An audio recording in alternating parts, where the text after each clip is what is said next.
What's up, everybody? It is week 15 in the NFL. This is We All Gamble, NFL edition, of course, Mayflower Sports. I'm Andrew, Jake, and Noah. We're going to try and find you guys some winners for this week. We always talk about the primetime games, and we'll throw in some games on Sunday as well. We got some Saturday games, too, this week. But, boys, we got to get back on track here. We got to get some winners in, and we'll start things off with the Thursday game. But any quick comments before we start? Yeah, I'm down bad. Eagles are I don't know right now. Not gonna say we're on fraud watch. I'm not gonna overreact. It's only 2 games, but we don't look good right now, and it's a little disappointing. Honestly, it's obviously. What about Jalen Hurts? I'm not gonna overreact, but honestly, who's the problem? What's the problem? I think we're just like too predictable. I've been seeing reports about I think that. we don't run the ball. Like when we were looking at our best, DeAndre Swift was like our best player. And then obviously AJ Brown went on that huge run, and it seemed kind of in unison, the offense just changed. It was all right, well, we have AJ Brown. We really haven't got Devontae Smith going this year. Let's just start trying to feed the ball to the wide receivers. And then I think our biggest problem is our linebackers couldn't tackle a fucking toddler. And our secondary is just gone. Slay's not the guy he looks like or he used to look like last year. I think Bradbury in 1 year just looks like he's over the hill. And it's just, I don't know. There's just so many different avenues you could kind of pick. Our strength on our defense was the pass rush, and we had 1 sack, and it was Hassan Reddick at the end of the game when Dak was rolling out and was trying to get out of bounds, but really couldn't. So he just kind of gave himself up. So it's just a mess right now. It's a tough back-to-back weeks though, bro. All jokes It's been a gauntlet. It's been 6 weeks of a gauntlet. So I mean, I think people realize they weren't some untouchable team, but at the same time, they're still a great team. And I don't know. You give me the same rest, the same advantages, same whatever against the Cowboys, I think the score is different. That's why it's handicapping, right? I thought it was a good spot for them. I was happy. I cashed on the Cowboys, but Noah, we'll get your thoughts on the week 14. But man, our Packers, jeez, man, they have 2 big wins and then they go ahead and lose to the Giants. Yeah, I mean, Tommy DeVito. Yeah, that's a great story. I think it's kind of one of those games that kind of brings you back down to earth as a Packers fan. I think we were all just kind of riding super high for a little bit because we beat some great teams. Say what you want about the Chargers, they're still a formidable opponent. Then you go beat Detroit on Thanksgiving, huge win. Then you beat Kansas City. That's another huge win. I think it was one of those games you go in, the team even went in thinking this is an easy one compared to what we just did. This is easy. We can pull this out. Easy win, get it on the win column. Wasn't that way. It just looked bad from the start, right from the beginning. Bad play calling, bad throws by Jordan Love again, just some bad decisions. I think he went in. I think he was the biggest player that I would think of that went in thinking this is an easier game. Mm-hmm. And we played down to the opponent, and it sucks. I think the percentages in the playoffs are still possible. We do have an easy schedule, but it's a tough one to see. But just going back to the Eagles, I think Jake even said it best. I think the biggest problem compared to the Eagles this year versus last year is just the pass rush. You guys just aren't sacking the quarterback as much as you did last year. Last year was historic what your D-line was doing, and you guys still have most of the same players. But it's funny because we probably got better. Yeah, on the defensive line, which is hilarious. Name-wise for sure. But do you think that almost would be sort of maybe there's too much? Maybe there's a confusion with lines and rotations, or that's something that kind of comes to my mind. I think there's a few teams in the NFL that roll deep defensive line units, and they all seem to be okay. The 49ers are really deep on the defensive line. They seem to be ticking. I would say, the Jets have a pretty formidable defensive line. They like to roll their units.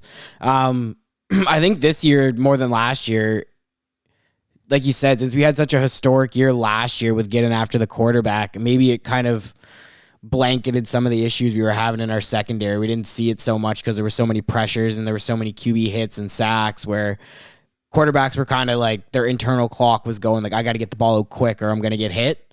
And like this year, like the Cowboys offensive line made us look stupid. And it was just, you never want to see that. But I think this week's is a really big test for us. Like whether Geno Smith plays or not for the Seahawks, I don't think it really matters. Like we need a convincing win on the road. I'm not going to put a point number on it. We could win by 1 point for all I care, but like it needs to be something where like, okay, we can build off of this to go into the end of the season, because after the Seahawks, we don't really play anybody good. So you need to have that like high level competition going into the playoffs, and we're not going to have that. So like this to me is like a game where it's like, all right, you can kind of gauge where we're going to be at in like the first round if we don't get the bye, or if we do get the bye, we're probably going to end up playing someone like the Cowboys.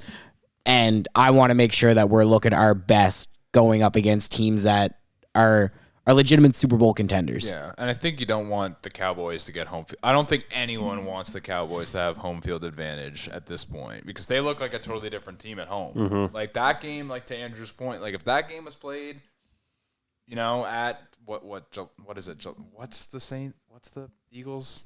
Oh, I have no idea about that. I'm awful with that. Do you What's know the name of where Eagles yeah. play? I have no Okay. idea. I thought I'm it was something name that people knew, but I don't know. No. I know what you're gonna say. Yeah. I know what you're gonna say. At the Eagles, where At the Eagles, yeah, same breath. In Philadelphia. Yeah, in Philly. Yeah. My My quick takeaways are 2 points I was going to make. Was like a big talk right now. People, you hear all these like sports radio shows are about the NFL MVP conversation, right? And like, I don't know what the percentage is. It's like Super Bowl MVPs. It's always quarterbacks, like most of the time, right? Defenders, sometimes whatever. I think that we learned again how important both McCaffrey and Tyreek Hill have been to their teams. Like I've been a big Purdy guy. Just because I don't really like the hate he's gotten just because his team is good. Like he just it's like the analysts are saying, someone has to sling the ball and he does it and puts it in their hands. But at the same time, I saw something where going into their most recent game, Purdy went under his completions prop in like 7 of those last 10 games. So he really doesn't have to throw the ball very much. McCaffrey putting up like 125 yards on the ground, throwing some receiving yards as well, leading to their success. And then Tyreek Hill gets banged up and they lose outright. I mean, the Miami Dolphins, that's a problem there, seeing them lose their game and blowing the lead that they had. I just think that's an interesting point to bring up about the non-quarterback positional players that have had such a huge impact on their team. Because in my opinion, definition of MVP is which team would be, worse without that player. Like which player makes that team that much better, than if they weren't there. And in my opinion, look at McCaffrey. I wonder kind of what they'd be like without him, because he's been unbelievable. So I noticed those two things really quick. And then obviously the Bills, a great game for them. We can talk about, the ending with that poor call, or maybe not even a poor call. It was the right call, but you don't usually see it happen. But I saw something that said, like, both sides of the ball, defensively and offensively, they didn't just have guys in the first string injured. They had guys in the second string injured. They have played the most players out of every single team in the league. They've dealt with so many injuries and things like that, and they're getting hot at the right time. Listening to a podcast today with a few odds makers from Vegas. Right now, the most popular, sharp bets on futures are actually coming in on the Bills. Yeah, I know People a guy are going today. all over them right now. I know a guy today that actually took the Bills to win the AFC. I think they're like plus 1,400 or something like that, or plus 1,500. So yeah, They're peaking at the right time. Right? Yeah, and I think with the Bills, the injuries have played like a huge part in their roller coaster season. Their defense has been decimated since week 2. So to me, it's not surprising that like the Sharps have identified the Bills as like a team where like if you want to take a flyer on somebody with value, like that's kind of the team you're leaning towards right now, because there's not really anybody else in the AFC where you can kind of get that value but legitimately like have a chance to win. And this is like the kind of like the time of year where you do that. Yeah. I honestly, like, we did a future show together at the start of the season. I'm not always a huge future guy. Like in the NHL, I don't bet futures until January. I like to kind of like see if there's some value on teams that are like down below, or just some teams that are at the top that I feel like the odds aren't going to get any better on. There's nothing wrong with betting in season with those, but those are just a few things that I noticed, boys. And I know that we want to get into the games. We can chop things up. Like, what did you guys think about what I said there about the MVP? Because I think that that's an important thing to. I think it's a big topic of conversation right now in sports media. I think Hill is definitely deserves to be in the conversation. Like, I think he won't end up getting it because I think it is just such a quarterback driven award. I mean, at this point, they almost do have to. It's kind of like the offensive player of the year is kind of like treated as like the MVP, and you know what I mean? Like, right. It's kind of like defensive player of the year, offensive player of the year, and then MVP. Quarterback. Right. Like, it just seems that way based off historical numbers. But I think if Tyreek Hill ended up going for over 100 last game, they won. He continued to do that every game for the remainder of the season, passes 2,000 yards. Like, he still has a chance to do that.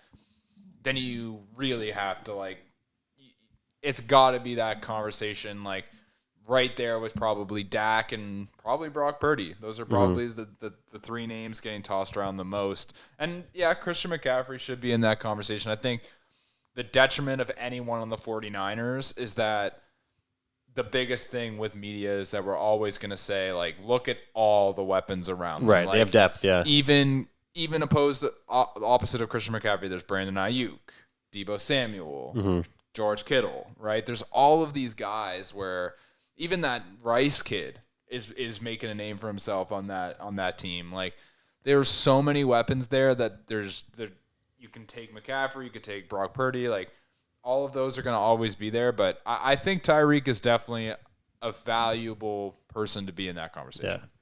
Yeah, I guess my thought process is, and this just, could be traditional, but I think the drop off between losing a quarterback versus a skill position player is astronomical. Like, I wouldn't even put them in like the same realm. Like, it's very rare that you see like a guy like Joe Burrow goes out and then Jake Browning comes in and he looks really good. Like, that's not usually what happens. It's usually the complete opposite way. You get worse. I think for Tyreek to even have a chance I don't think he has a chance, but to even have a chance, he definitely has to put up 2,000 yards. Yeah. Like, that's the only way I think he's going to get considered for it, because it's something that never happens.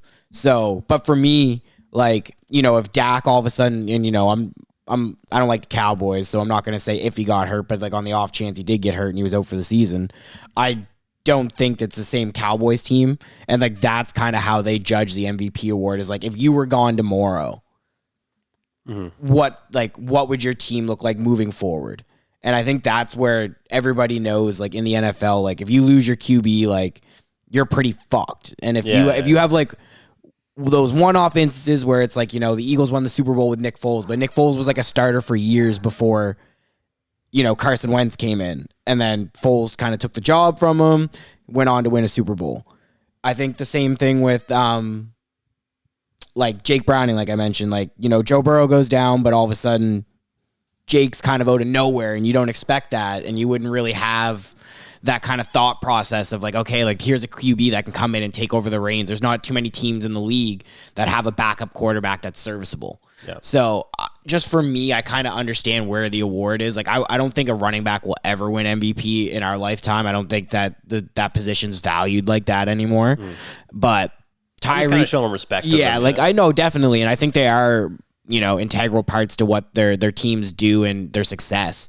But I think, if Brock Purdy went out tomorrow and you had to put in, whoever, 49ers might not be the same team. No, yeah. But keep in mind, he was that guy at one point that was the whatever guy. You know what I mean? Yeah, but Jimmy G was never at that level, right? And I think that's the difference, is like, when Brock came in, there was confidence in him. And there wasn't that much of a drop-off because they were similar quarterbacks.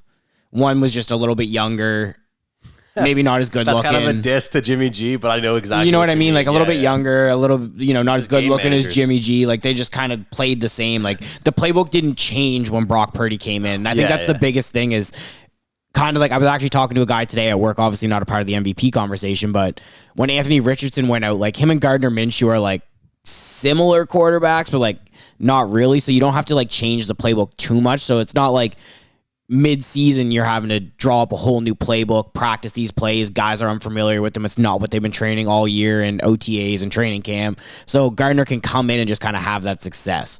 But in terms of MVP, I think right now it's Dak or Brock, and whoever gets it, good on you. I hope you both lose first round of the playoffs.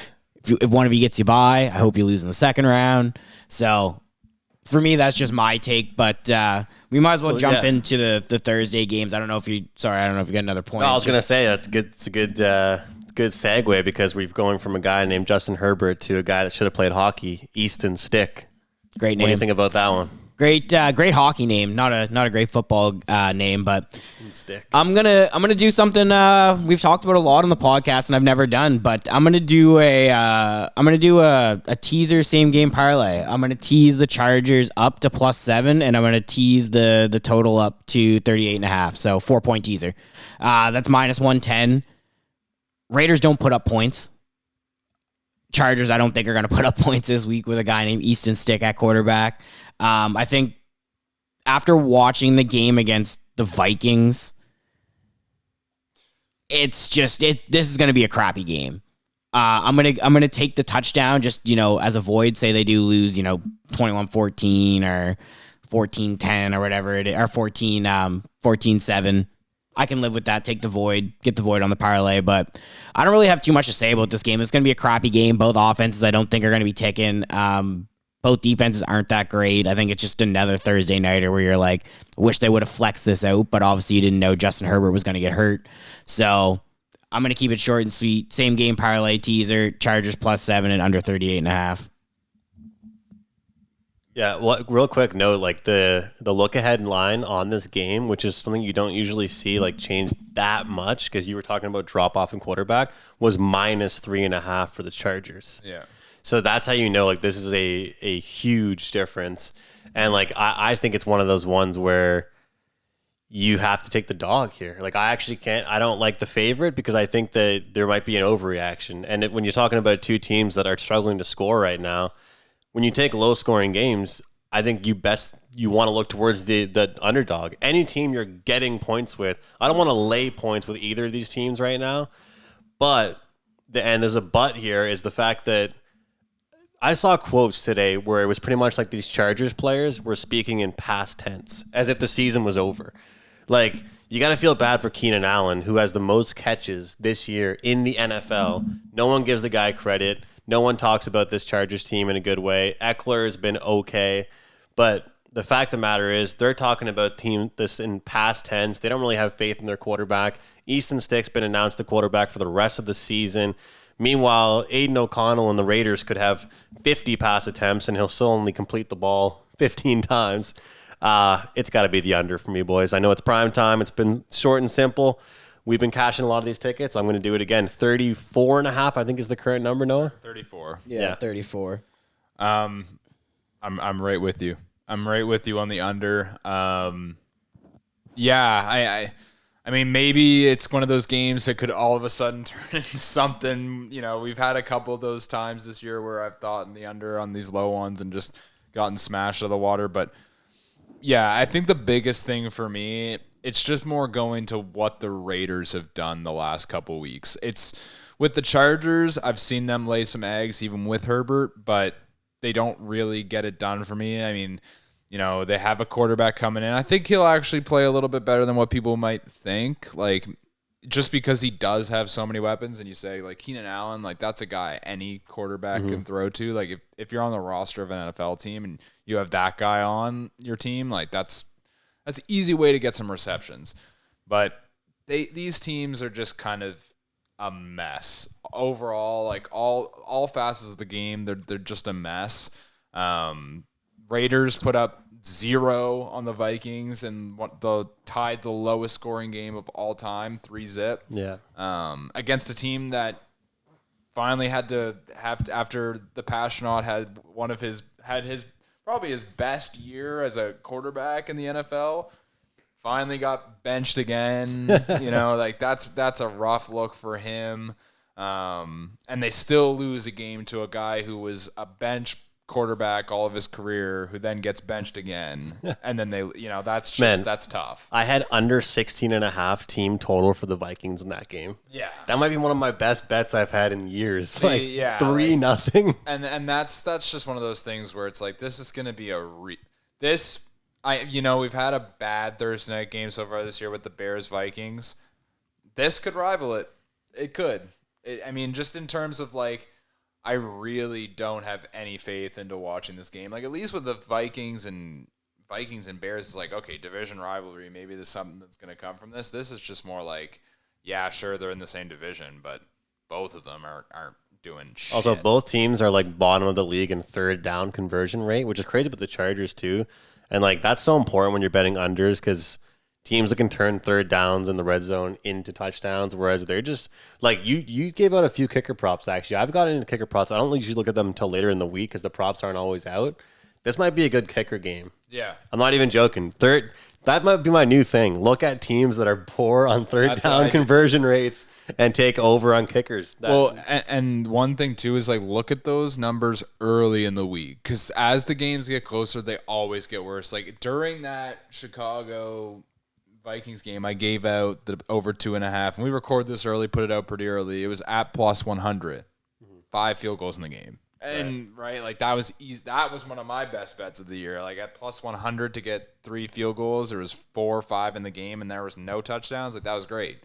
But yeah, look at those early in the week. This one's probably gonna be like 3.5 is where it's gonna be probably even money, I'm assuming. But so under for you. That's your official bet? Yeah, under overall on the game. But yeah, also just a tidbit, Brandon Staley is probably coaching for his job. So if you like one of the teams, you might want to go for the guy who might be coaching for his job. All right, boys. Shitty game, but happy it's on Thursday. So good news. We got Saturday football. So all of the girlfriends out there, feels bad to be you, but we got football 4 days a week moving forward for the next couple weeks. Shout out me. But shout out me. I guess shout out to my weekends. Yeah, shout out to my weekends. I know what I'll be doing. So I'm going to actually go. My first game is on a Saturday. Vikings at Bengals. I'm going to take the Bengals minus 3.5. I think we kind of touched on him earlier, Jake Browning, just about how impressive he's looked. I think this team's really kind of gone the opposite direction that a lot of people thought, that maybe, there wouldn't be a belief in him. The Bengals would kind of just more or less like pack their season in, make sure that everybody just kind of stayed healthy. Let's get through the season and then we'll reevaluate next year. They have so many guys that are free agents this year. And I think that's kind of played into a positive for them. Guys are playing for contracts. They're not ready to mail it in. And I think a lot of guys want to stay in Cincy. They know that this was just kind of like a fluke year. Things didn't go their way off the get-go. Burrow started the season hurt, goes out for the season hurt. And guys are just kind of into it. Like, I actually like what Jake Browning actually has to offer, to be honest. I think he's a guy that can run the ball a little bit. He's smart with his decision-making. Obviously, there's been a couple turnovers here and there, but he's never, been a starting NFL quarterback, especially for any extended period of time. So I actually really like what I've been seeing. I think him and Jamar Chase are kind of starting to build a little rapport together. Joe Mixon's looked like he's been back a little bit. And then I think his name's Chase Brown, the backup running back they used last week. I actually really liked how they used him. He was kind of like a gadget running back for them. A lot of screen passes. He looks super explosive. And against a Vikings team, like Noah kind of touched on, they're in shambles. The Astronauts back on the bench. They got another guy coming in who I have no faith in. Bengals are at home. I think it's kind of one of those spots where you just bet it and don't think twice about it. I know we say that a lot. Sometimes they're winners and other times they're not. But this was a game that I identified just looking at the slate right away, just with the storylines and kind of how both teams have been trending in opposite directions. I think the honeymoon with the Vikings is over with Josh Dobbs. Obviously, Justin Jefferson got hurt again last week. We don't know if he's going to be playing or not. I think even if he plays, doesn't really make a difference. The quarterback isn't going to be able to do much for them. Bengals minus 3.5. Don't think twice about it and just lay the number. Just dripping confidence over there. Honestly, this is probably the bet that I looked at this week, and it was maybe the most comfortable.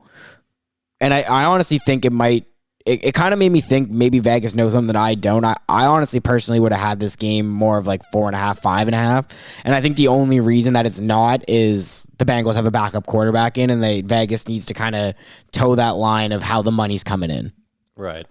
I mean, and like you said, you just talked about it with Dobbs. So will that happen to Browning? Obviously you don't want it to, but I just mean like that's what they're thinking too, right? Like they're not.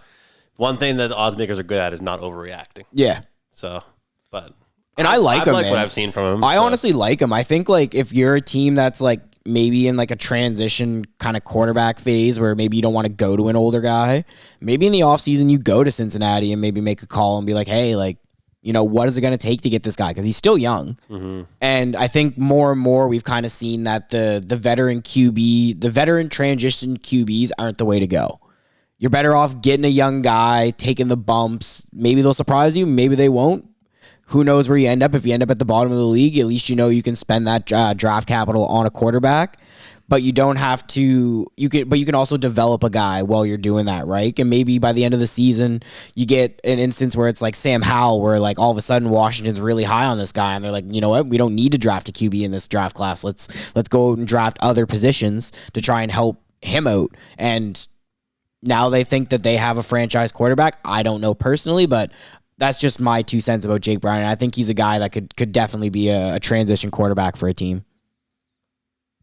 Yeah. Do you have anything on the Saturday games? I do have one pick on the Saturday games, and it's going to be, if you're an avid listener of the show, something that is going to shock a lot of people because it's someone that I never thought I would bet on again. I think I actually said towards the start of the year I would never bet on them again. From last year even, but no, I'm changing my tune completely. Listen, man, the Lions have burned me too many times of recent. I've been picking them.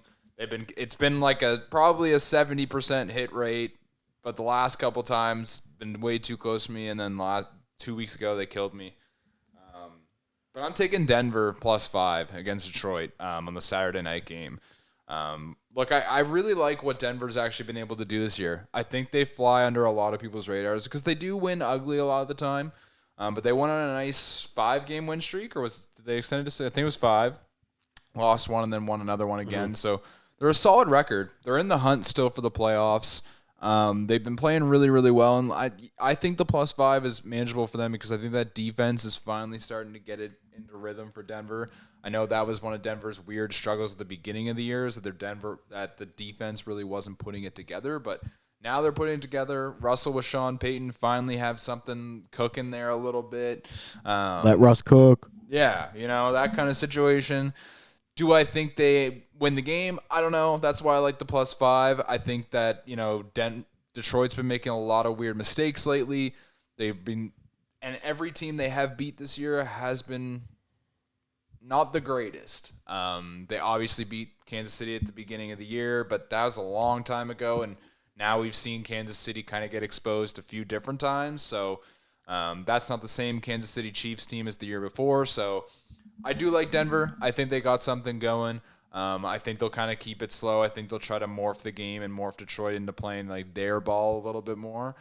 So I don't see it being crazy high scoring, but I think if it is, I think Denver can keep up. I think they can keep it close enough where that points can cover. Just I don't want to cut you off. I have the Broncos +5 too. Sweet. So another pick me and Noah are on together, and I think for the Saturday games, I kind of bought into the storyline. Broncos need a win. Yeah. That wild card playoff picture in the NFC and the AFC are both a mess.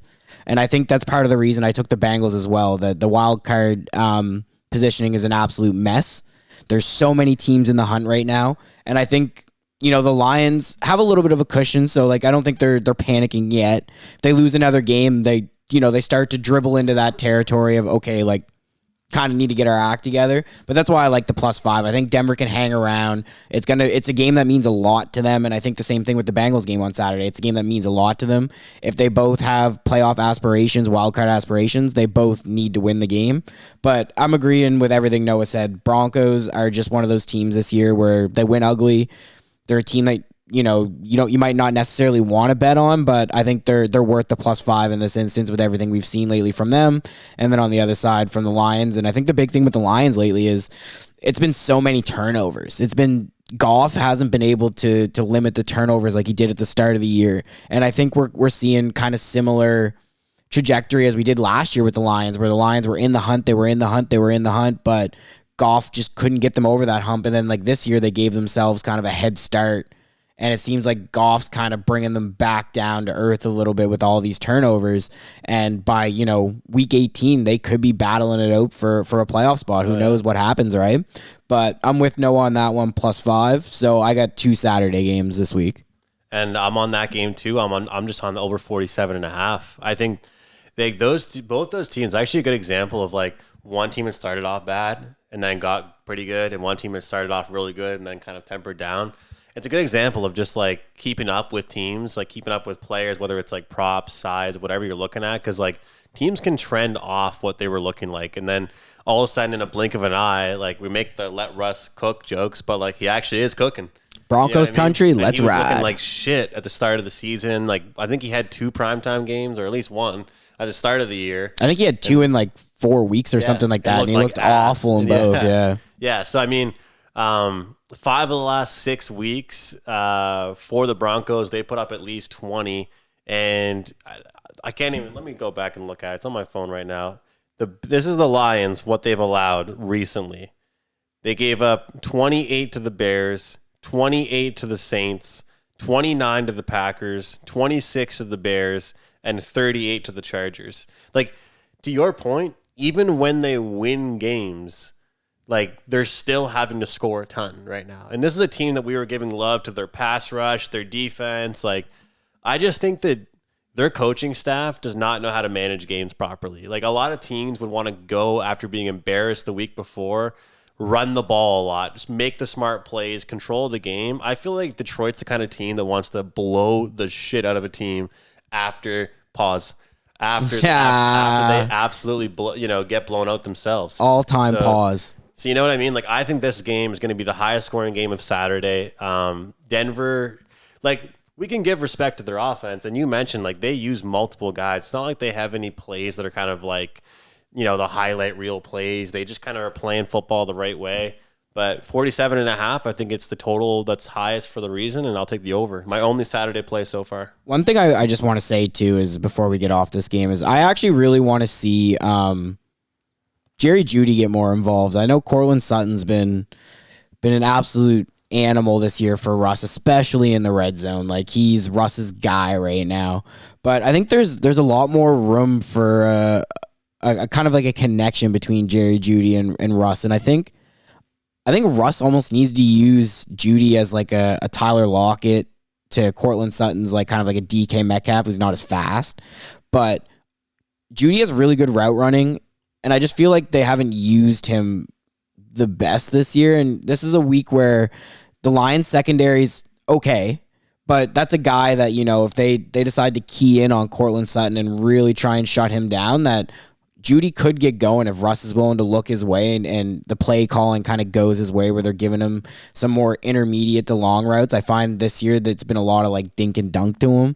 And he has the yak ability, but I don't think he has the body frame to be someone like Deebo Samuel, AJ Brown, where like normally if a DB gets their hands on him, they'll be able to take him down or at least slow him down to have like the assist from like another player on the team for a tackle.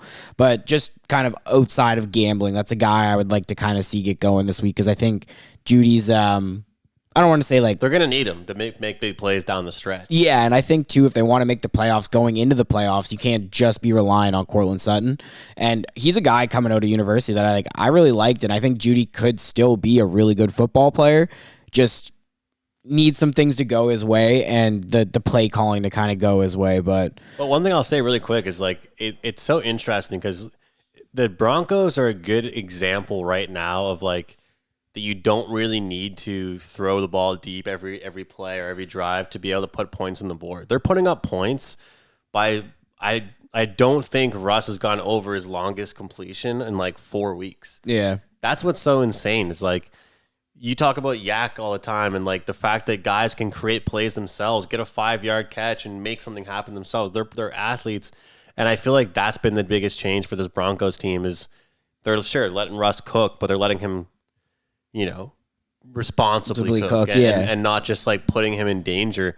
I think on that like interview that Brady had recently, like I don't know why Brady's dissing everybody in the league right now, but he's pretty much saying like quarterbacks aren't putting their receivers in good spots. Like they're setting them up to get blindside hit, or they're not like throwing it to the right guys. And I feel like I've noticed this year more than ever, like I've given more, I don't know all the coaches' names, I'm not going to lie to you, but like I just say coaching staffs. I feel like I've noticed which teams I can trust their coaching staff more than others, you know what I mean? And right now the Broncos seem to be coaching properly. Whereas last year with Nathaniel Hackett, people couldn't talk shit more about them. Right? I think Sean Payton finally has the locker room bought in. And I think that goes a long way in any sports, whether that's, pro level, amateur, semi-pro. If you have a coach and that you believe in and you believe in their philosophies and what they do and kind of their messaging and them putting you in good spots to succeed, then you'll run through a wall for them. And I think Russ has finally bought into what Sean wants. And I think the rest of the team finally has bought into what Sean wants. Sean's an excellent,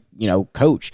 He only has one Super Bowl, but that's because he was playing in the Brady and Manning era. Like, you know what I mean? Like he was a coach that was dominant for a long time and just couldn't get over the hump because of the teams that were in the league, like Aaron Rodgers in the NFC as well at his absolute peak. So I think the Broncos +5 and the over is a good play. And fuck it, I might even take a same game parlay on that. Just squad ride for the boys. But I'm off the Saturday games. Does anybody else have anything else for Saturday? That's it for Saturday for me. That's it for me so far.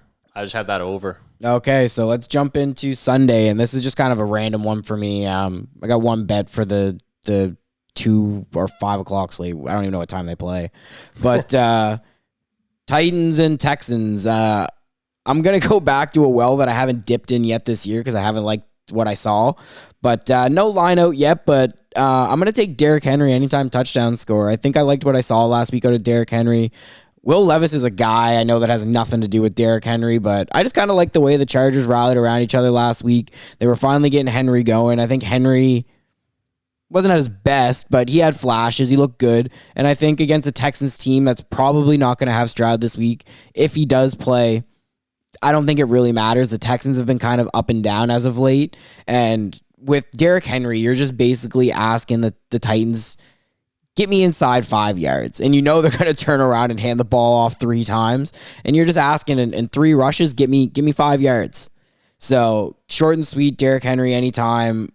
I like the way the Titans rallied last week. It could be a turnaround point for them. Very, very big character win against a good football team. And I think they're going to try and start getting Derrick Henry more involved and hopefully get him back to himself because they're out of the playoffs, but they're not technically out of it. I don't think they're going to win out and all of a sudden be in the wild card spot or in the division, but I like Derrick Henry dip in an old well that I haven't been in a long time. So that's my one pick for the 2 or 5 slate. I don't know if you know this, but Derrick Henry against Houston historically the last 2.5 years has had his biggest games every time. Let me read you the last 5 matchups. 126 yards with 1 touchdown, 219 with 2 touchdowns, 250 with 2 touchdowns, 212 with 2 touchdowns, 211 with 3 touchdowns. Yeah. Let's go. He historically always it's just funny that you said that because that was dating back to December 29th, 2019. Okay. Before that, he wasn't really the big name guy. He was just kind of coming on the scene, but yeah, he historically actually has huge games against the Texans. Throw the yards on there too. It's probably one of those plays that is good because also Derrick Henry would have noticed with him this year. Very roller coaster. It's one game. Last game, I think last night he only had how many yards? He didn't have very many yards, but he looked good when they gave him the ball. He was getting stuffed a lot, but the Dolphins D line is one of the more underrated D lines actually in the NFL right now. But he made a couple plays when they needed him to make plays, and that's basically all you're really asking of Derrick Henry right now. I don't think you need him to be that bell cow that he was 2 years ago and 3 years ago. You just kind of need him when you turn around and hand the ball off. Get me a couple yards, but I think the big thing is when you get in the red zone, you got to get in. That's all the Titans are asking for right now. They can use, what's his name, Tajon Spires, or or Spears, sorry. Yeah, Spears. Spears, like they can use him in, between the 20s, right? Like they can get chunk plays out of him, but when it's inside the 10-yard line, inside the 5-yard line, that's where Derrick Henry needs to be something for the Titans. And it just kind of smells like one of those games where they're going to need him at some point, and I'm hoping he's just going to punch one in. Definitely. Yeah, I noticed the same thing you noticed, though. Like, it's crazy to look at. Like, just looking at opponents' rushing yards per game or rushing yards allowed. Whenever he faces a bottom 5 team, he goes off. Top 5 team, he has a shit day. It's literally that simple. Yeah. So. Yeah, for sure. Those are sketchy guys to bet on, though, because They sometimes are. it's predictable, and you're like, "Oh, this is too easy," and then but if you don't really want those roller coaster guys, I think with the running back position though too, like I think it's one of those things, and like playing against Houston, I mean Tennessee plays them twice a year, right? They see each other a lot. This is the game that Derek knows going into it. It's like these are my biggest games. Every year they're my biggest games. He's gonna have that confidence going into it. Like I think an anytime touchdown that's a great pick for that day for sure. I'll tell you one I'm pissed that I laid off of last week was looking at DeVito rushing yards over against the Packers. Quarterbacks are eating against the Packers on the ground. Everyone eats on the ground against the Packers, but anyway, that's just one little tidbit like I've been noticing true. each week. I don't know. The last couple of years, the Packers have not been able to stop the run, but Background. that's actually a great segue because I actually am going back to the DeVito train. I actually really like the Giants +6 against the Saints. I hate the Saints. I hate the Saints too. I hate the Saints mainly on the fact that they should be so much better than they are. Like they're so bad and frustrating to watch because Derek Carr is really out here trying to cry to make his team win. Like he loves ball, man. Derek Carr just would give anything for his team to win. But in all seriousness, like the Giants have won 3 straight now. They won 3 straight, and I know they're not the great. I mean, like the Packers, the best of the 3, and then they also beat, I believe, the Patriots, and then the Commanders. I mean, 3 straight wins in a row. I think this team's kind of believing in Tommy DeVito a little bit. Like I think they've kind of struggled with Danny Dimes. I think there was like that he got overpaid, and everyone was kind of looking at him like, especially with the Saquon Barkley thing. Like it's kind of like we paid this guy this much and didn't pay this guy really at all. I think there was kind of that whole thing. So I think Saquon's back playing well. You know, he's kind of in the lineup actually doing his thing again. Do I think they beat the Saints? No. I think the Saints need this win really bad, but the Saints don't really give me convincing wins often. They have had a few this year. Like I think they beat the Patriots 34-0. That was like their kind of like go-to game for really crushing somebody, but we all know the Patriots are kind of, nobody's really betting the Patriots to win games. So yeah, I like the Giants. I think the Giants are rolling. +6 is a big spread for them and against a team that I just don't really believe in. The defense is average at best.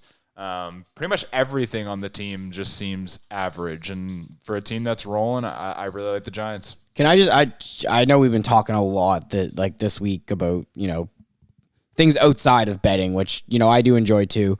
But one thing that I like around this time of year, if you're going to, and there's no facts behind this, it's just something that I like is storylines like that kind of lend into bets. And I feel like the New York fan base, the New York front office, the coaching staff, Morale. the team, everybody's behind this guy right now. And, some people might say, oh, it's gimmicky, kind of how his agent was there at the game, how he was dressed, him and his dad. But I think that lends into a lot to belief systems, where you can rally behind cheesy stuff like that because at the end of the day, as a team, who cares? It's just bringing us that much closer, whether it's an inside joke or we're all laughing at DeVito's agent, the locker room's probably making jokes about it, but it's bringing them all closer, and there's a lot of camaraderie, I think, on that team right now, and you can kind of see for the first time this year, the last 3 or 4 weeks, they're kind of playing for each other, where at the start of the year, they weren't really playing for each other. Everybody was just kind of out there we're fucked.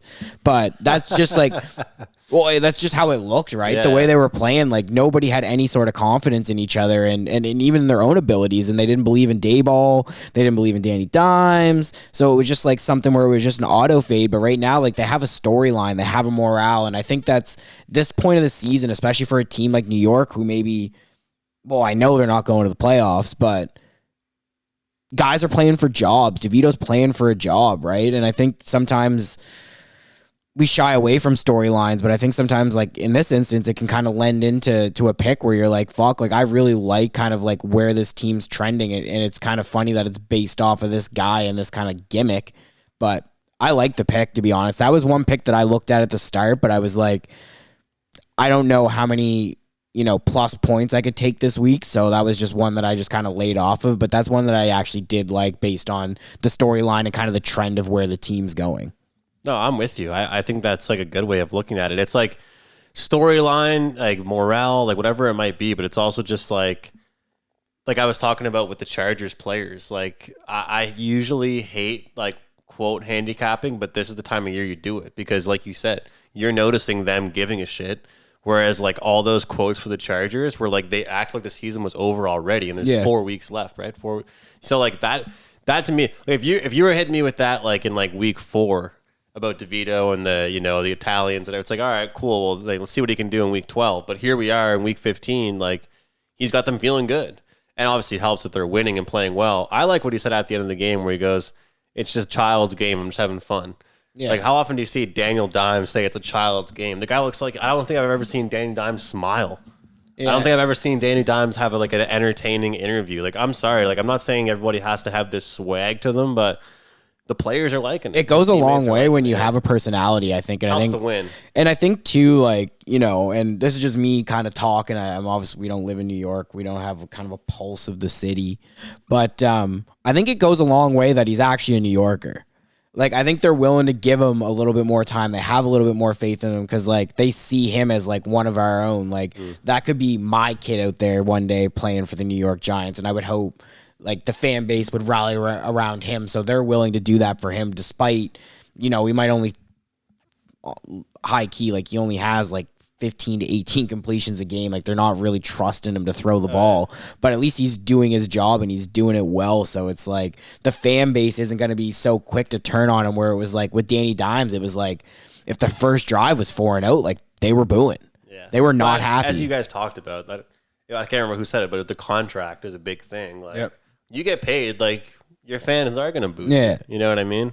That's just how it goes. Like that's why people love cheering for a younger guy, because once you get paid, like it happens all the time in sports. Like it's almost like people say money is the root of all evil. It's the root of all evil in sports fans too. Yeah. Well, the money. Second you get paid, then everyone's like, you owe me 3 touchdown passes every game. Money creates expectation. Yeah. Yep. Like, but I think it's fair for us as fans and people doing podcasts. Like those are the guys that should be getting the job done. And speaking of getting the job done, the Patriots did last week. I couldn't believe it. Over the Steelers. Nobody thought they'd get it done. No one thought they'd even put up a touchdown. And that game went over the total, and the Patriots won. I like the Chiefs, guys. Look, this might be a popular bet with everybody. Is that 9.5 right now? 9.5, yeah. And I'll make it clear. I like it anything up to 10, and then I'm going to probably lower my bet. But I still like it quite a bit. Team total will be a look for me. I don't have a number for you guys right now. Travis Kelce over on yards, if it's low 70s, will be my biggest bet of the week. This is a situation where you're getting a KC Chiefs team not off a huge win and in a letdown spot. They're off a tough loss, all bitched about a bad call at the end of the game, and now they get to play a bottom feeder that actually just won. It works out perfectly. The Patriots won and put up more points than they have like combined in their last like 3 games. And the Chiefs are off a loss against an opponent they've been rivaled with for years. And they're getting healthier. Pacheco's going to be healthy. He's going to be back this week. The run game is good. They've got all kinds of options. And it's going to be a really, really focused week at practice for these guys. So I just simply do not think the Patriots can hang around. And I think you've talked about it, how the Chiefs aren't a good covering team long-term, over a few years stretch with these big spreads. But I think a lot of it is because they enter these matchups off convincing wins, off great performances. This is them entering it not off a great performance, giving up too much on the ground. I think this is a big win for the Chiefs. But I'll honestly say, like, unless the number's ridiculous, I like Kelce yards over more than I like this Chiefs play. I got a question for you guys, and I think again, not strictly betting related, but could be tied into that. like, what are the Chiefs like come playoff time? Because like I don't think the AFC's ever been this kind of wide open. Like it's always been like Chiefs, Bengals, Bills, Chiefs, Bengals, Bills for like the last like 3 or 4 years. It's just like one of those teams is going to be really good. And I think, you could, now that Trevor's not out, I think you can kind of toss the Jags in there, even though they lost last week. They're a team that could be in there. And then the AFC wildcard race is going to be the most fun of the NFL season. There's 7 or 8 teams competing for 2 spots, basically, on how it's working out right now. That's going to be an absolutely insane, and it just goes to show like maybe how deep the AFC is this year, where everybody kind of wrote them off, where it was like whoever makes it from the NFC is going to win the Super Bowl. Do you think the Chiefs, like with all we've seen this year, still have that chance to get there? Because this is looking like the first year where Mahomes isn't going to have home field advantage throughout the playoffs. Basically, it's Baltimore or the Dolphins kind of race now to win that number 1 seed in the AFC. But I was talking to a guy at work, and he was saying that I might have been overreacting a little bit. But I was like, man, I haven't seen anything this year where it's like that's the Chiefs of old. Like even like a glimmer of it. Like one week the offense really looks really good and the defense looks really bad. One week it's vice versa. The defense looks really good, the offense looks really bad, and then there's some weeks where they both look bad. It's just like you don't know what you're going to get out of them. But do you guys think that like they have a legitimate shot to maybe get back to the Super Bowl this year? I think if they were to get back, I think it's possible. But I think if they were to get back, it would be a heavy load carry from the defense actually, and Patrick Mahomes doing some special stuff. But mind you, if they get to the Super Bowl, I think they get beat bad. Like, I think it's one of those things where they would get carried all the way. That's kind of what the Chiefs have seen like this year. They get carried to a certain extent, mostly by the defense actually this year, but then they just lay these bad games where it's like everyone's kind of questioning them. And I think that's a spot where they like to be, is where they're being questioned.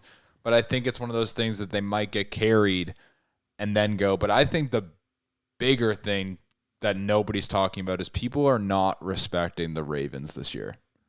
I think the media and everyone, including us, like nobody talks about the Ravens.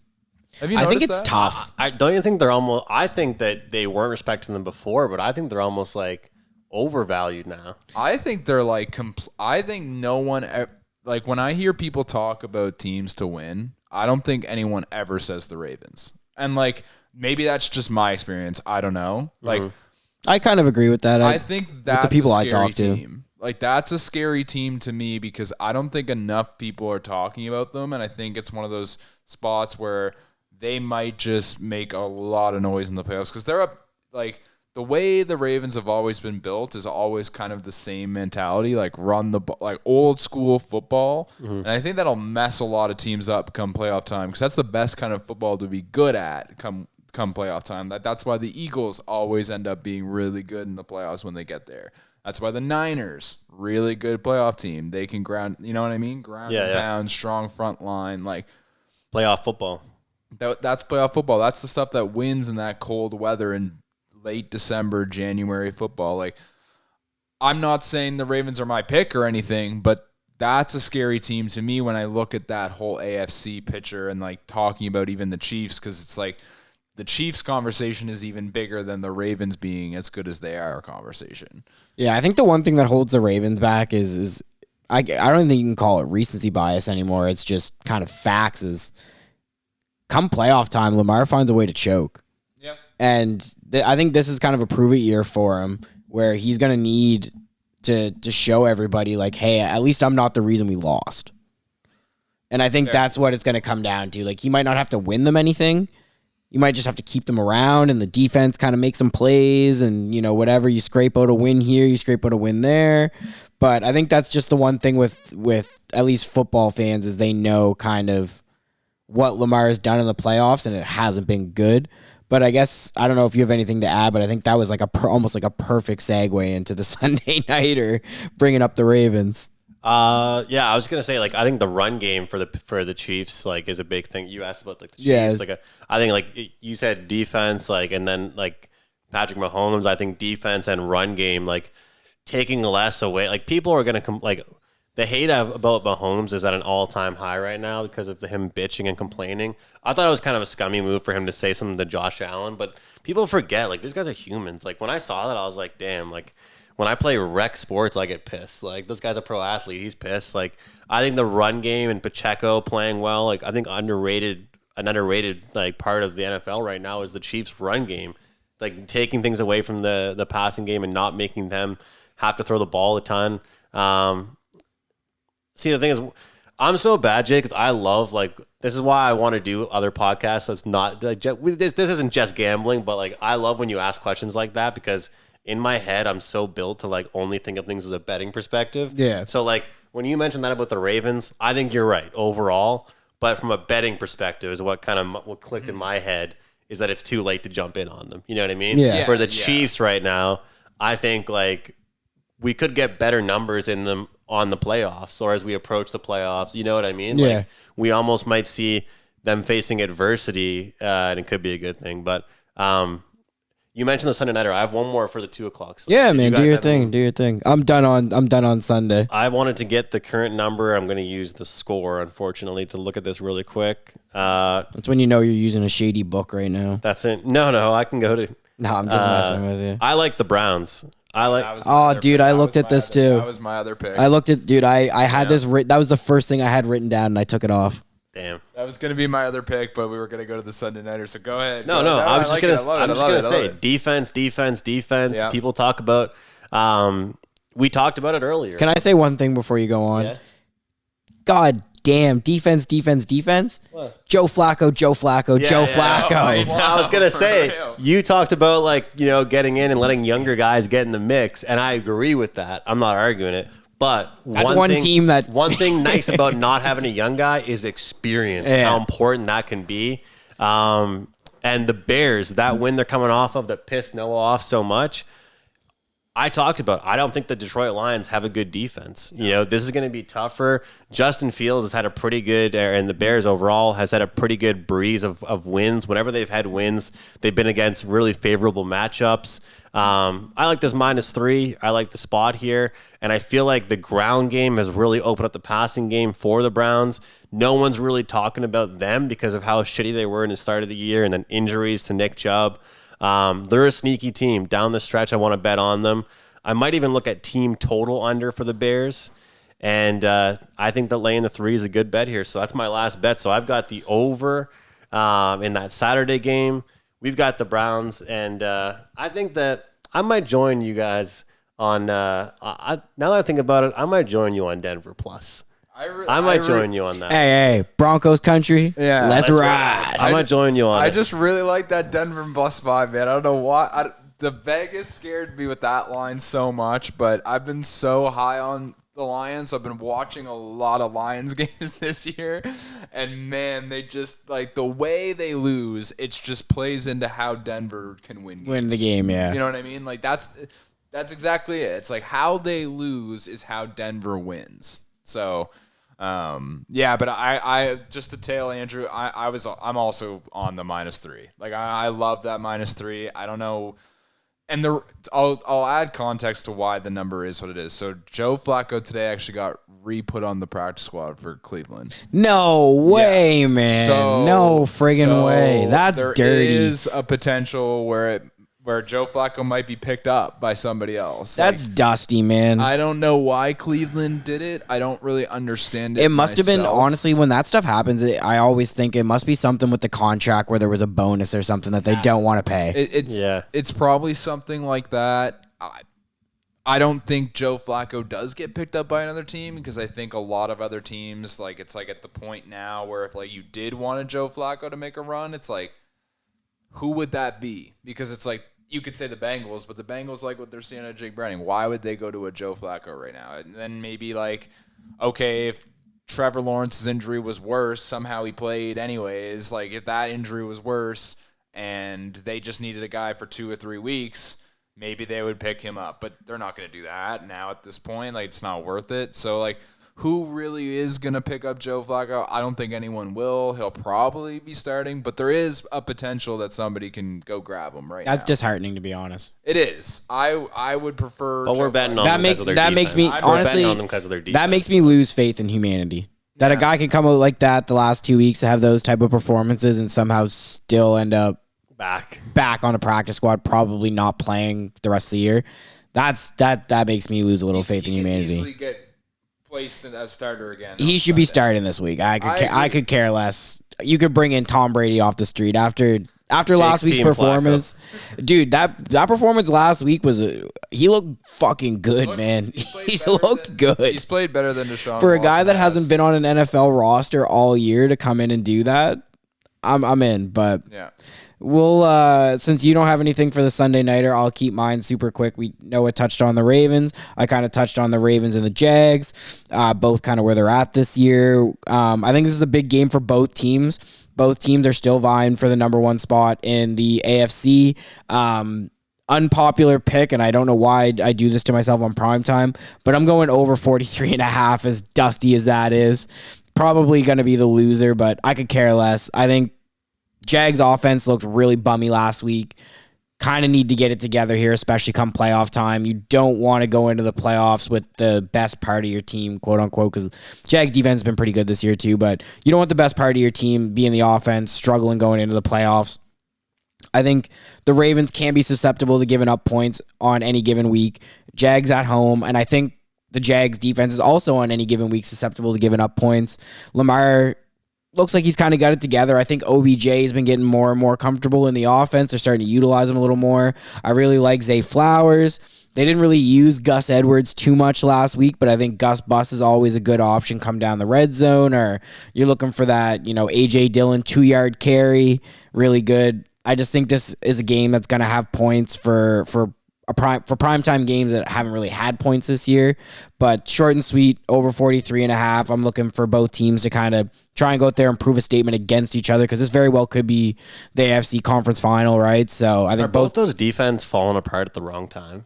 I don't know if the Baltimore defense is like falling apart or not, but I think the Jags defense is starting to get found out a little bit. I think at the start of the year, I think it was like through like the first like 8 weeks or like 9 weeks, they were like statistically number one in the NFL, and then obviously Cleveland kind of caught up, and some other like San Francisco kind of caught up, so they're not there anymore. But I think teams have kind of started to figure out the Jags a little bit, especially on the defensive side of the ball. And I think to that point, with Baltimore losing its touch defensively a little bit, like I think yes, a little, but I think even like looking at the recent games, like last week, obviously tight win against the Rams. The Rams are one of those teams that are really like I haven't bet on the Rams once this year because they're impossible for me to read. Like 1 week, Matt Stafford will come out. It's Matt Stafford. Like he's back throwing 253, like crazy games, all these things. And then the next week, receivers aren't catching balls. It's just not looking their way. Like they just had an on week last week, the Rams. Like I think Baltimore is still a better team, and that's going to go just into my pick. It's just, honestly, I'm taking the money line. I don't like that 3.5 this week. That 3.5 line is Vegas going to be cashing so many tickets, because I think Jake brought up the best point of it, is that this is actually for like that top seed. Like this game matters to both those teams equally. It is going to be a fight. Like I think it's going to be very, very close. I think teams will score. I think the over is actually a good play too. Like I think this is going to be one of those actually really good Sunday night games where both teams are battling. I think it almost would be for me like a first half under play, because like it feels like one of those games where it's going to be really scrappy at the beginning. Teams are going to have to take a little bit of time to figure each other out, and then they're going to be lighting it up in the second half. It's going to be like right out the gate. Adjustments. Yeah, adjustments are going to be made. First drive, touchdown after second half, and then it's going to be back and forth kind of game. Do we know what the first half line is? No. Because in my head, I'm thinking I can live with a 10-10 first half. I don't know if that correlates into like the first half under, but if I can get 20 points out of the first half, I think I'm so in line with you that the second half is where the game's going to open up. I think like the second half kickoff, first drive is going to be like a quick like like I could see Trevor Lawrence or even I could see either quarterback getting the ball right after half and thinking this game fucking 21 and a matters. half is the number. See, that's minus 2.5 first half spread for obviously the favorite Ravens, and then minus 160 is the money line. yeah. I think that's actually still like pretty decent value for the Ravens money line. Yeah, that's why and that's where I'm going. Ravens money line. Maybe if you want, you could tease it down to like 2.5 for Ravens, but I think it's going to be one of those really close, really weird finish games like Baltimore just had last week, where they won off a punt return touchdown in overtime. Ravens just know how to win. I know that they know how to get it done. They are the favorite, but that 3.5 scares the hell out of me. Vegas knows what they're. That's a line where I'm like, That's a Vegas knows line. exactly what they're doing with that. So yeah, Ravens money line. Lock it in for me. I love this Ravens team. It kind of goes into what I was saying. So yeah. All right, I'd throw it to you, but you're tapped out for the week. I've got to play on the other Monday night Yeah, game. I'm sure you fucking do. I got to play on that game. Just before we move on, it doesn't need to be a talking point, but I love the Harboroughs, man. I think those are two football guys. God forbid Nick Sirianni left at some point or whatever. Like, if I could get a John Harbaugh or Jim Harbaugh in, like, I'd love that. I think they're both two great football minds. I really like that. Sign stealer in Michigan. Hey, man, it is what it is. Everybody steals signs in college football. I like them both, and I kind of like year after year, like, especially with that Ravens team, like, you don't hear anybody say anything bad about them. They all love them, and I think that goes a long way for building a rapport and building a culture with a team. And I think that's a lot of things that teams are missing, in particular in the NFL this year. Is there's no culture. But just a quick point about my love for the Harbaugh brothers. But we got a Monday nighter, could be a barn burner. We talked about my Eagles earlier, so I'm not going to give too much background, but more so just kind of what I think. Eagles are at Seahawks this week. I think this could be a tough game. Short and sweet. I'm going to take the Eagles first half money line. We've been absolutely atrocious the last 4 first halves. In particular, the Dallas game, we were really bad. San Francisco, we were really bad. And the Bills game in the first half, we were really bad. Lots of turnovers, not a team that's been really looking that great. I think this is a prove-it week for Nick Sirianni and his roster, that his guys still believe in him and they still believe in what he's going to want to do. I think he's going to come out in the first half and be uber aggressive. He's going to want to push the ball down the field. He's going to want to try and get the run game back involved, whether that's with Hurts, Swift, Gainwell, Boston Scott. I've been seeing even reports this week that Rashad Penny might actually finally dress again. So I think the Eagles are going all hands in on deck. If Drew Lock's starting, I think that really helps our defense out a lot. I have no trust in that guy whatsoever, even though he might be, no offense, the swaggiest white guy in the NFL's history. Love that dude's swag, but not a quarterback I'd ever want to be a starter on my team. But just more so comes down to the Eagles. I think we're going to need to prove a point this week. I think, again, slow starts have correlated to comeback wins or losses the last 2 weeks. So I think the boys are just going to kind of want to come out and hit the ground running. I think the money line is minus 150 right now. You might see that number go up a little bit or down a little bit depending on which way the money comes in, I think, overall on the game. But short and sweet, Eagles first half money line, prove it half, prove it game.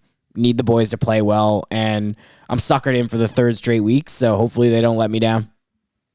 I like the idea of going the first half there. I'm going to take team total under 21.5 for the Seahawks, just to get rid of the point spread. Just not really to be concerned about, kind of how many points the Eagles put up, more so about how they manage the game. I'm happy to hear Jake talking about the running game being involved, how many guys are utilized. I feel like they're just going to play smarter brand of football. Seattle's going to kind of been getting run all over. Their run defense has not looked good. No matter how many times they throw the ball, they're not really completing things. I feel like it's kind of a buy low spot on the Eagles' defense. They've had a tough schedule. I feel like I've actually had a pretty good read on the Eagles, and I think this is an opportunity where you come in and people look at how they've played over the last few weeks and are talking smack about them, and they actually shut things down. So you cause pressure to the Seahawks and their passing offense. Their receivers can't get downfield. They can't run their routes properly. It causes a lot of havoc for them. I could see this one actually being a kind of grinded out, shockingly low-scoring victory for the Eagles. So I'm going to just focus on the Seahawks team total under 21.5. Glad that helps out my pick even more. Everything you just said, because I'm aligned with everything you were talking about. But I just like the total in the game under 47.5 is a lot of points. Haven't seen that total get reached a lot of times this year in a lot of games, regardless of the prime time aspect of it. I think the Eagles, if they do win, I think it is going to be a run it out game. I think that's how they win football games. But I could even see them putting up 24 points and still this under hitting. Just because, the Seahawks are just, they haven't really had it this year. Like compared to last year, their offense was so much better last year. Like just hasn't really been it. I feel like the team's kind of just doesn't really have faith in themselves. It seems like at this point, I think it's like that stage of the season. Like they may technically still be kind of alive in the hunt. I don't know, because again, like we were saying, like that They're still there, but they're not. They're on the decline. They're on the wrong side of it. I think a lot of things have to happen. It's like how the Jets are still statistically involved, but it has to be like a lot of other teams losing games, a lot of other things to happen. So yeah, I like the under in the total of the game, 47.5. Now you'll win either way. We'll just clip it. You saying you like the over? Yeah. Oh, no, he liked the over, not the under. I think the one thing that scares me about both of your guys' picks, and this is just kind of like maybe some recency bias, but how bad the secondary's been getting eaten up. And DK, like obviously minus the 49ers game where he got ejected, like he's been taking off like a rocket ship lately. And like I think if DK gets going, like we're fucked. But I think you mentioned like you're a storylines guy, and I think that you can use storylines for betting on teams that are the favorites, not just the dogs, right? I think you spoke about it as a dog earlier, right? Yeah. Underdog. But as a favorite, like, everyone's talking shit about your Eagles right now.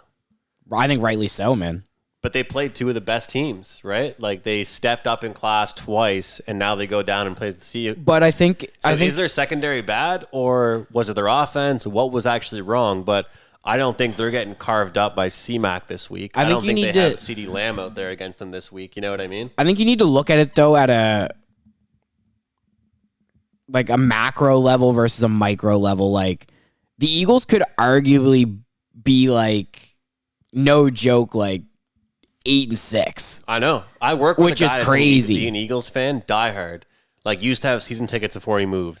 He literally writes an article for like some Eagles fan website like every week, and he hates how good he is at predicting them because he's bet against them, bet on them, and certain. He thinks the same as you. He thinks that Jalen Hurts is not having a good year.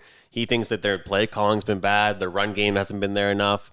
But at the same time, like this is a good spot. I think this is a good this is to me like I think on paper it's a good spot.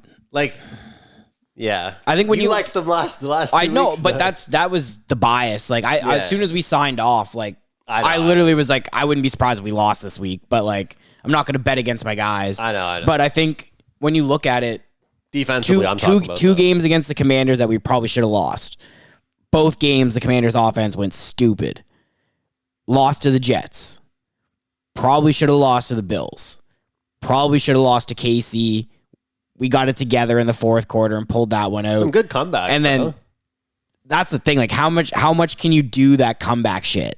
Like how many games can you go out there and be like, all right, we need to pull it together and actually pull it together? Well, that's why I'm not betting on them to cover a spread. Yeah. Like apparently there were multiple books that like a lot of people hit them hard today. That's why I went from 3.5 to 4. But I don't trust them enough to lay the price. Yeah. That's why I want the team. I think if the Seahawks are going to win, they're going to put up points. Yeah. Or if it's going to be a close, like, see, I'm kind of in an opposite mindset where, like, if we win, I think in the under hits, we blow them out. If it's a close game, I think the over is going to go. Mm-hmm. I think our secondary's been so bad that it's going to be hard for us to stop Jackson and Jigba Smith, Tyler Lockett, and DK Metcalf the way our secondary has been playing. Our middle linebackers don't tackle fucking anybody. we got obviously Shaq Leonard, but someone made a great point to me today. Like, who releases an all-pro middle linebacker in the middle of the season unless there's an issue? Yeah.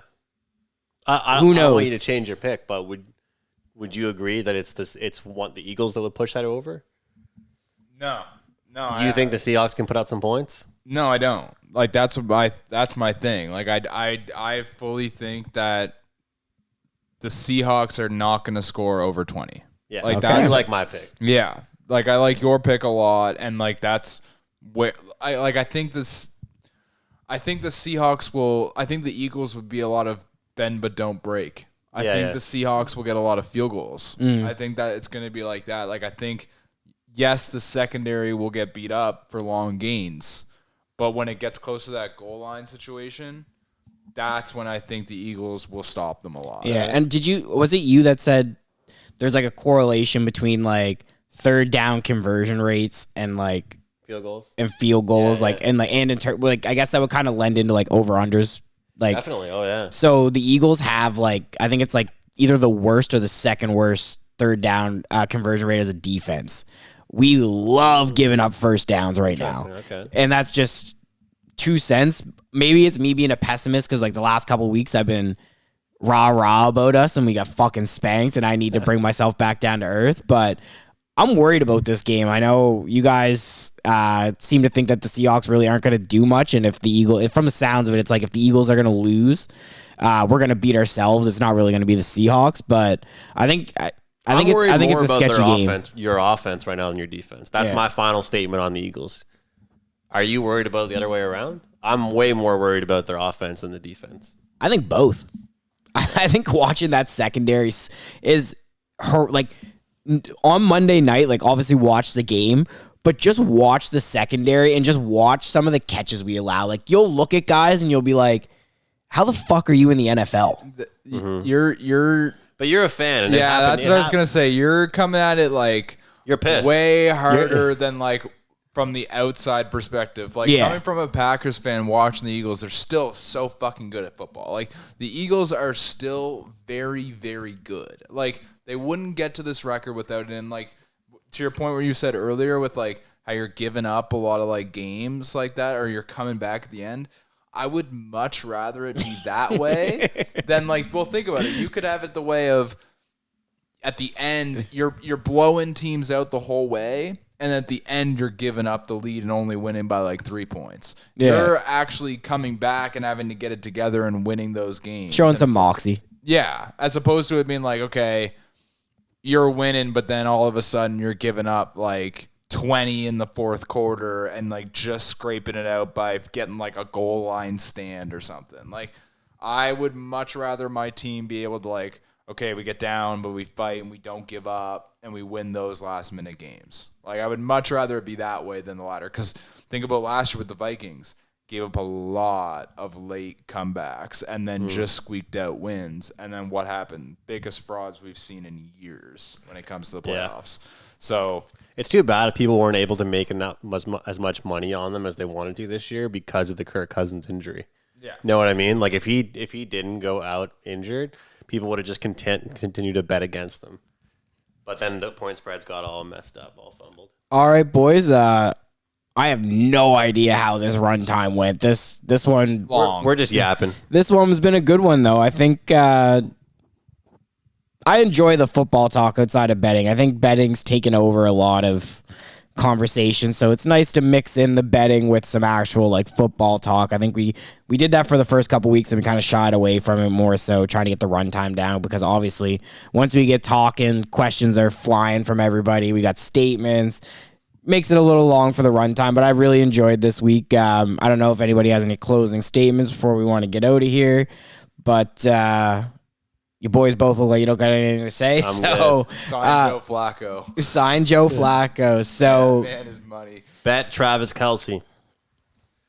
Obviously, week 15, you can find us on... Sorry, I just had a brain fart there. We All Gamble podcast sponsored by Mayflower Sports. You can find us on YouTube, Instagram, TikTok, Facebook if you still use Facebook. All of those good spots. All of your streaming platforms, like the popular ones, obviously. Spotify, Apple Music, iHeartRadio. I think we're on Amazon podcast too, which I didn't know Amazon did podcast, but that's really cool to know.